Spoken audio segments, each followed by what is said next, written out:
I want to share with you the exact process that I use that allows me to work faster than anyone else in rehearsal and keep rehearsal from dragging on. Now, all of us have been in rehearsals before and we know what rehearsals tend to do. I call it the dogged rehearsal probability, which is if a rehearsal will exist, it will go longer than it's intended to, and everyone will leave disappointed and frustrated. That's how rehearsals are.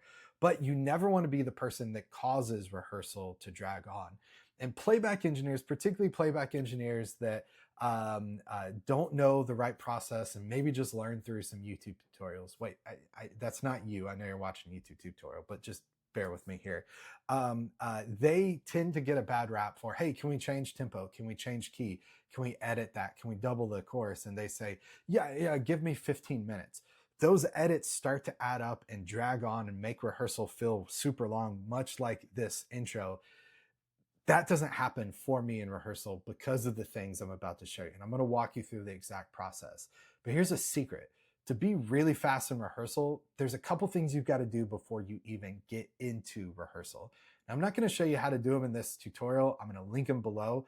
But here's the 4 things I would suggest. Number 1, you need to warp all your tracks so that when you need to change a tempo, change a key, they just snap into place.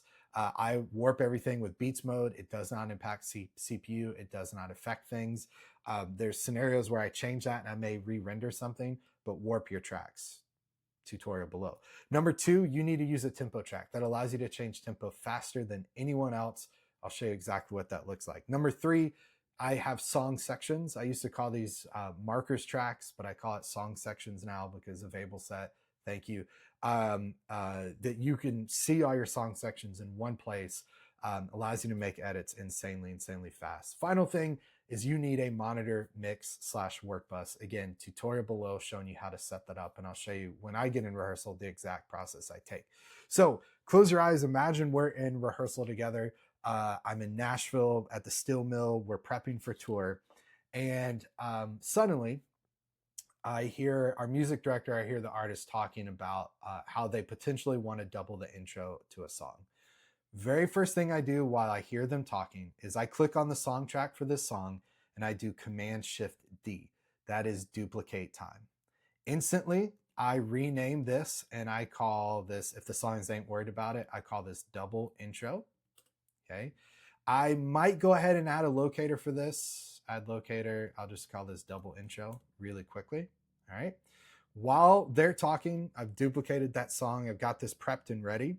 Then I'm going to make my edit. So for a double intro, I'm going to click on intro. That's why it's important to have song sections. Number 2, that's why it's important to warp those stems with beats. And I'm going to do Command-Shift-D, and that's going to duplicate my intro. Now, I need to think about this, and I realize I've got my cue track here, one that says verse where it really should say intro. So I'm going to delete that one. And then while hopefully everyone's still talking, I'm going to go to Live's browser here, go to my template. I'm going to expand it. Hopefully I've got this pulled up in the browser already. I'm going to go to cues and I'm going to find my cue that says intro. Now, depending on your context, your band, maybe it doesn't say intro. Maybe you want to say repeat one more time, whatever you want it to say, you can have it say that. In fact, if you want a custom cue that's not included, cues.fromstudiostage.com. I'm using my AI cues player to make this happen. But I'm going to go in and I'm going to grab my intro cue and we'll drop this right into place. So I have a count in. I have this cue that says intro, and then now we have that cue that says verse. I need to check this though and make sure this is fine. Maybe I need to add a crossfade between these. Maybe I'm changing the key, changing the tempo or something. I want to check it. First thing I'm going to do is I'm going to press M, and that's going to enable, you can see my monitor mix here and turn that on. Right now I've got this routed to 1 and 2, but the way I actually use this live is I route this to an output that just goes to my in-ears. So this says 1 and 2, but let's imagine, for example, I've got it set to 25 and 26. I would make sure no one else in the band has that mix. And so when I enable this and I press play, I can listen to this. Okay, intro's good, I'm ready to go. I press M, and by the time I make all those changes happen, a lot of times the music director, the artist is turning around and going, hey, Will, can we double the intro? And I go, yep, ready to go. And I press play and we're ready to go. Now, after the fact, I clean things up a little bit. I live with a little bit of chaos in rehearsal.